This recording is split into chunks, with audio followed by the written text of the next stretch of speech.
Hello everyone. In this lecture, we will study uh, one of the dominant elements of a translational motion systems, that is a spring denoted by K. Now, in actual mechanical system, there may be an actual spring or indication of spring action because of the belt or the elastic cable.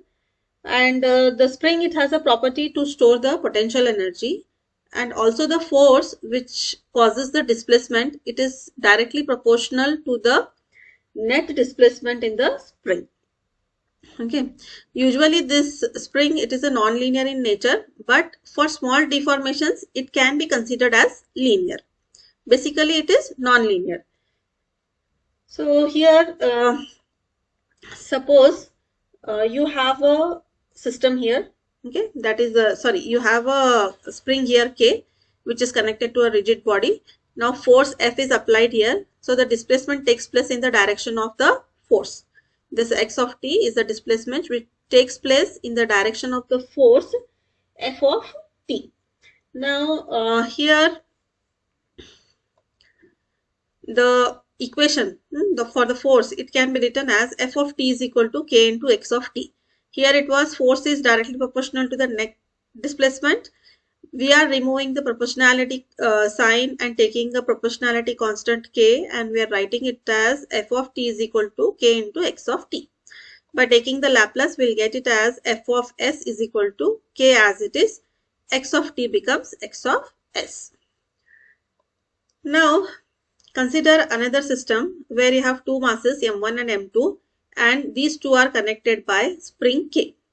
Okay, so when you apply a force F of t on m1, there will be a displacement x1 of t. Now this force will be transmitted or transferred to the spring K, and then it will be transferred to the that is applied to the mass m2. As we all know that the spring K, it can store the what? It can store the potential energy. Okay, here it can store the potential energy. Therefore, it will consume some force which is applied on M1, because of which M2 will not get the same force which is applied on M1, due to which there will be a change in the displacement. Here at M1, okay, we are applying force on M1, we are applying the force F of t, we are getting x1 of t as the displacement.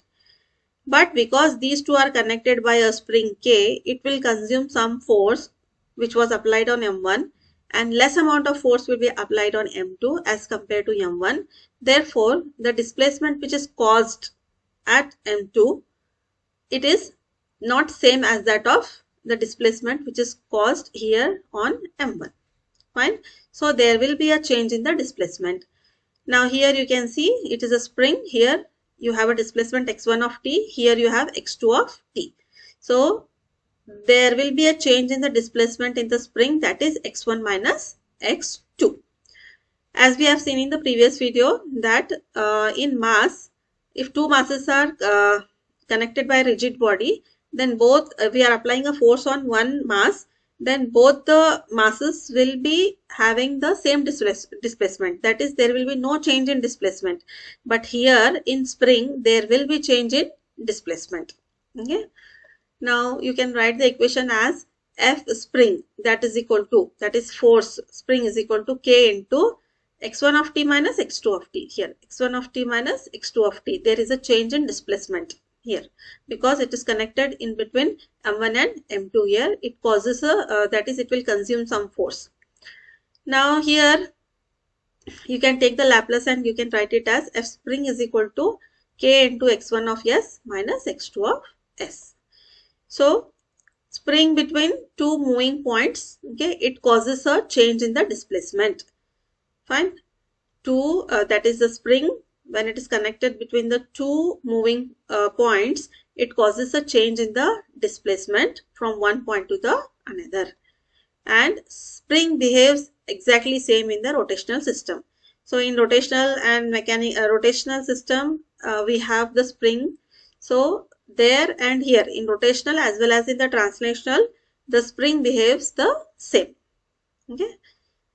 Thank you.